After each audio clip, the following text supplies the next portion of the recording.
Hello YouTube world, Mack Daddy 1911A1 here with the Shade Tree Survivalists. This video here is about maybe 2.5, 3 months overdue. The subject of this video is on the lessons learned and other observations from several shooting sessions Scout and I have had over the summer, most of which I did not film. Mostly because we have a lot to learn and because the camera is a distraction. First, I would like to emphasize that especially mistakes, often offer the most valuable lessons to be learned if we recognize them. Sometimes you do not see the mistake as a mistake the first few times you make it. Sometimes you know the instant that you do it. As an illustration, my carrying old Betsy into the run and gun exercise while I had her strapped up still.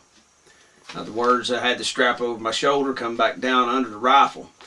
When I'm carrying it out here, it helps stabilize the weapon really well. But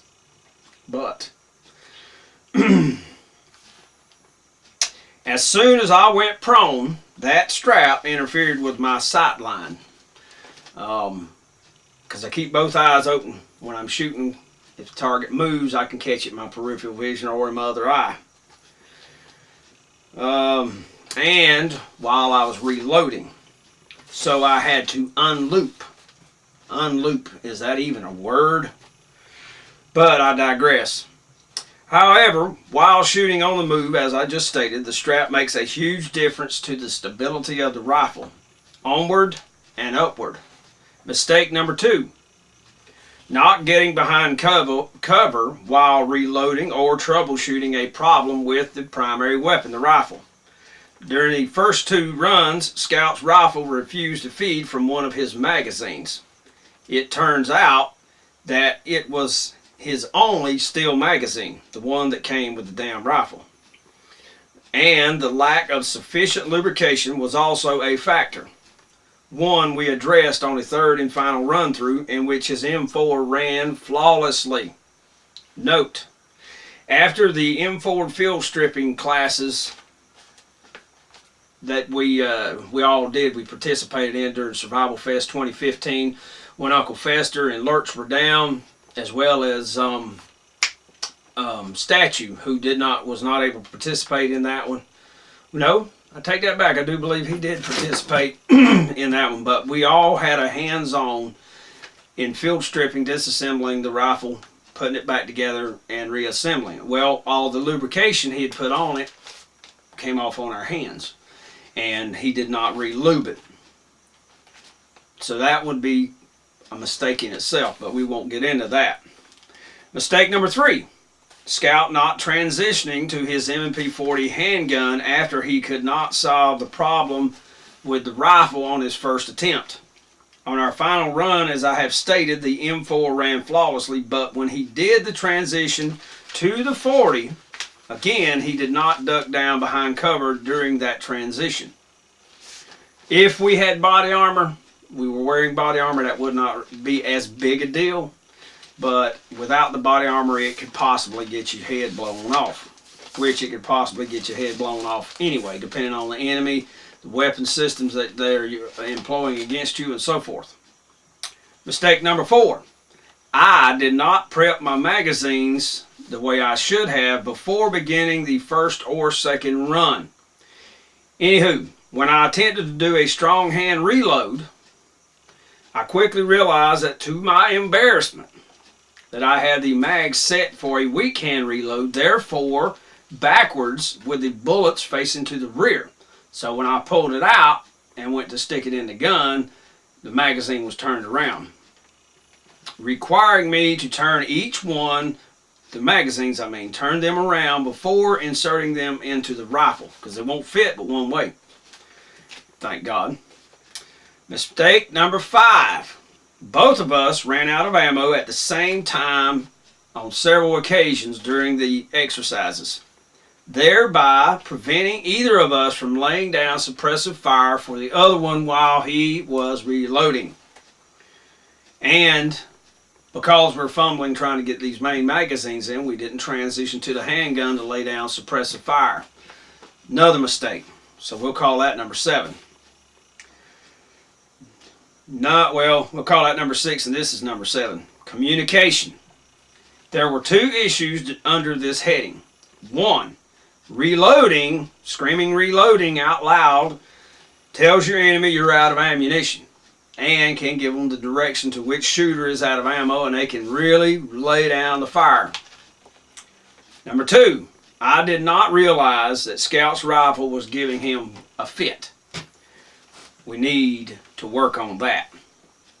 Now for an observation. We need reactive targets to shoot at. I could not tell until I closed the distance if I had even hit my intended targets. We completely missed hitting one of the targets. Neither one of us hit this one target. Okay? It was one in the video from our direction of travel toward the target. It would have been the one to the far left. Or from the target's point of view, looking at us, to the far right. Didn't get him with anything. Nothing. Not good.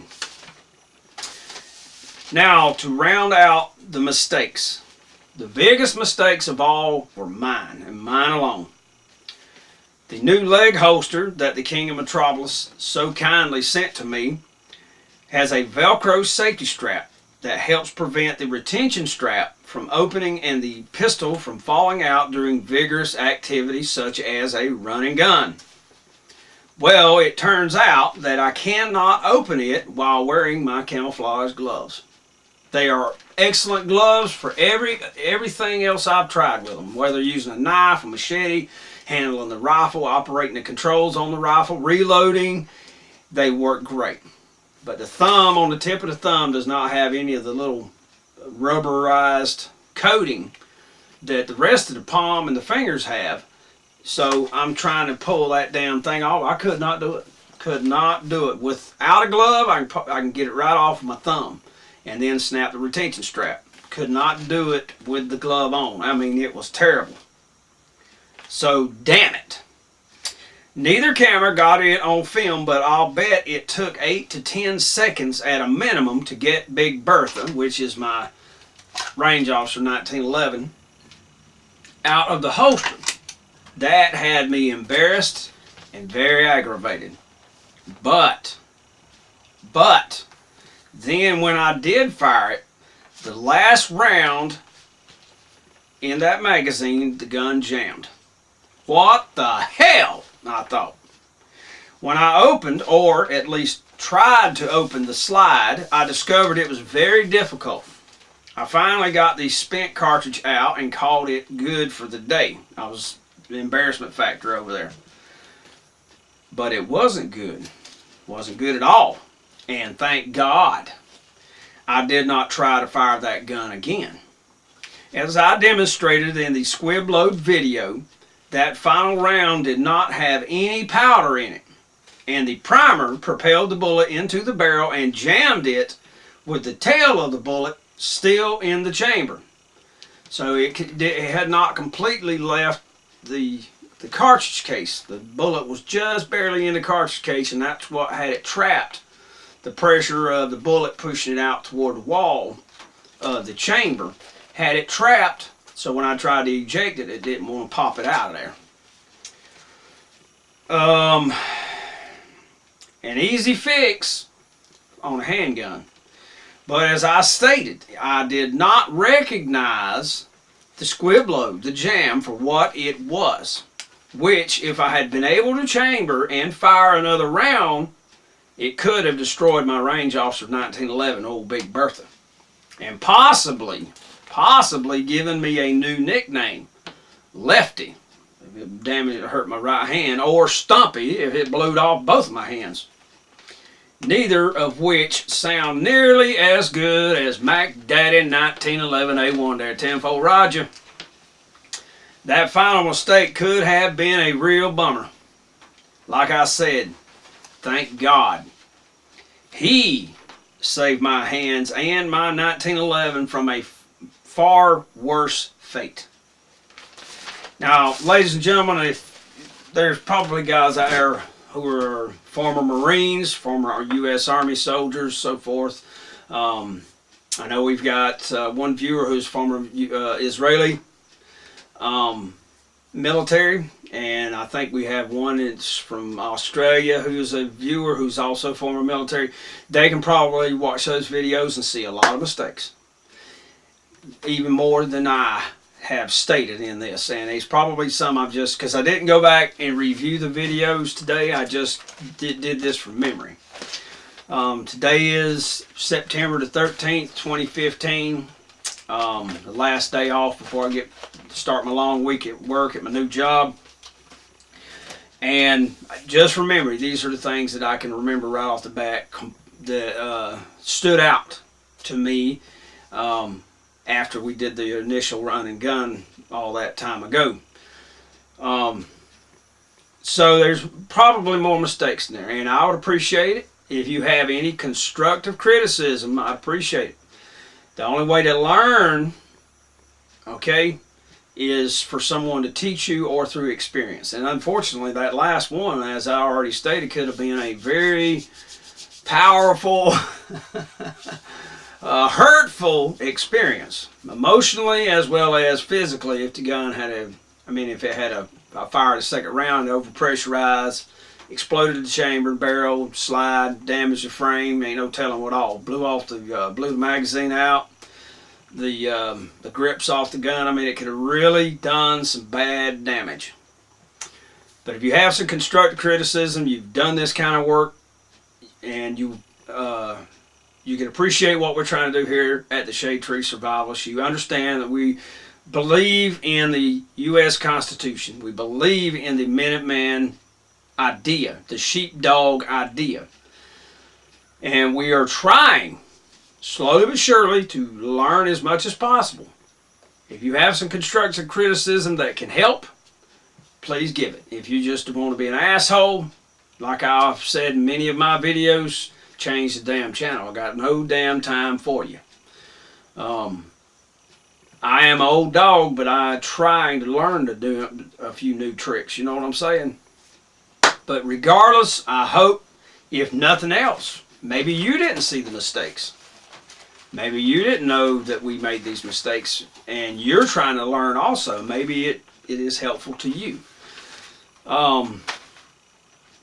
That squib load, that one there, yeah. I don't, very little keeps me up at night. I mean, I sleep damn good. And when I don't, you'll know about it because I'm grouchy, so I'll get out. But that one there, that one would really concern me. And now that I'm doing the reloading thing myself, saving quite a bit of money, enjoying the time that I've taken to reload, it's something to really think about, because that could have really done some damage in a round like that in a rifle. Holy smokes. I'd hate to blow old Betsy up, but because of the financial situation, because of the political situation in the United States, I feel that I have to. I have to. There's no other way around it. So, if you're a reloader, be careful. If you buy reloaded ammo, be careful. Even factory ammo, okay? Iraq Veteran 8888, on his channel, I think he put a video up from another gun shop, where they had sold a customer some ammo. It blew his gun up. Okay, had a squib load, fired, and it chambered the next round and fired, and boom! It blew his gun all to pieces. So Winchester's gonna have to buy the man a new gun. Thank God it didn't hurt him. Another reason I like an all-steel gun. Maybe they're heavy, maybe they're antique-y, whatever the hell you want to say, but by God, there's no opening above the trigger, okay, for the propellant gases, if it explodes, to come down and get my finger. Alright, it may blow out the magazine, but then you've got the grips to protect the hand even more. But anywho, without further ado, I've done bored you to death long enough. It's almost 15 minutes. This is Mack Daddy 1911A1 for all of us here at the Shade Tree Survivalists. Thank you very much for watching. Y'all take care and have a great day.